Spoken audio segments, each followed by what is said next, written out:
इंसान के मरने के बाद जब उसे दफना दिया जाता है तो उसके एक दिन के बाद यानी 24 घंटों के बाद उस मुर्दे की आंतों में एक ऐसे कीड़ों का गिरोह जन्म लेता है। ऐसे कीड़ों का गिरोह अमल में आता है जो उस मुर्दे के पखाने के रास्ते से बाहर निकलता है और साथ में नाकाबिले बर्दाश्त बदबू फैलाना शुरू कर देता है, जो कि दरअसल अपने हम पेशा कीड़ों के लिए एक इन्विटेशन होता है, एक सिग्नल के तौर पर काम करता है। और ये ऐलान होता है बिच्छू और तमाम कीड़े मकोड़े उस इंसान के जिस्म की तरफ हरकत करना शुरू कर देते हैं और उस इंसान का गोश्त खाना भी शुरू कर देते हैं। और आप ये जानकर हैरान हो जाएंगे कि इंसान की तदफीन के 3 दिन के बाद सबसे पहले इंसान की नाक की हालत खराब होना शुरू हो जाती है।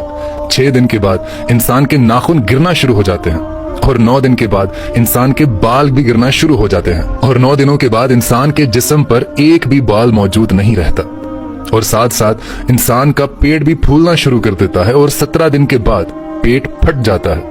60 दिन के बाद मुर्दे के जिस्म से सारा गोश्त खत्म हो जाता है और इंसान के जिस्म पर एक भी बोटी, एक भी गोश्त का लोथड़ा मौजूद नहीं होता। और दोस्तों 90 दिन के बाद इंसान की हड्डियां भी एक दूसरे से जुदा होना शुरू हो जाती हैं और पूरा 1 साल लगता है। 1 साल के बाद वो तमाम की तमाम हड्डियां भी बोसीदा हो जाती हैं और बिलाखिर जिस इंसान को दफनाया गया था 1 साल के अंदर अंदर उस इंसान का वजूद खत्म हो जाता है। खत्म।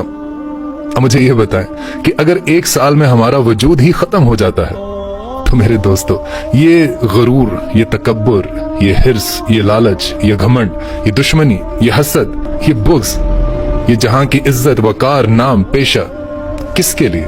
जिसके लिए हम सारी जिंदगी भागते रहते हैं, ना हलाल की तमीज की ना हराम की तमीज की।